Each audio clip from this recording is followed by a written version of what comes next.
It's a universal love story, and it just happens to be told through this specific lens. And Stella does an excellent job making sure that it feels authentic and organic to the Black experience.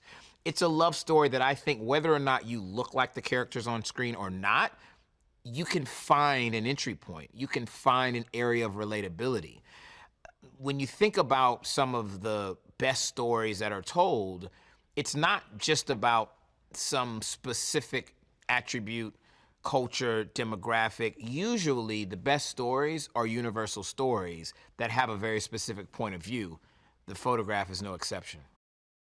The thing that interested me about The Photograph and doing it right now is the fact that we haven't had a love story like this one with actors like these, with a backdrop like this. You know, it's told in New York against the arrival of a hurricane.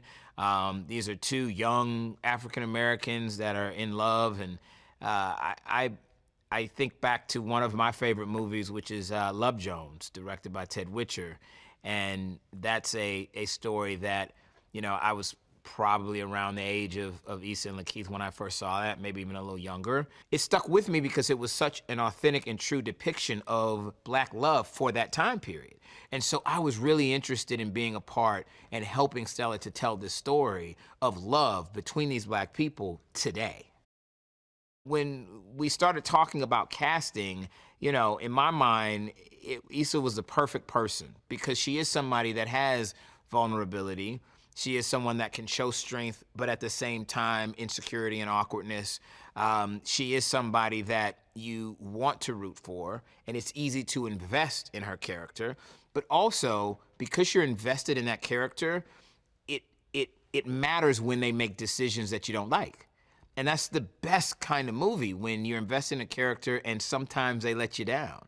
And sometimes the main character does make decisions that you will look and say, why? What are you doing? But that's what Issa does well. That's her gift. The fact that you care, that's the win. I was really impressed with the way that Stella was able to weave together all these different characters. And it's clearly a love story between our leads, but everybody else has a very, very important and clear point of view. Certainly when we think about our couple in the past, because the movie does go between present and the past, and it's really telling two stories on a parallel track, it's important that you believe in that love story from the past. In order for you to be invested in our present day love story, you have to understand and be invested in the past and in the love story that Shantae and Elon lead up. And they're awesome. They did an excellent job.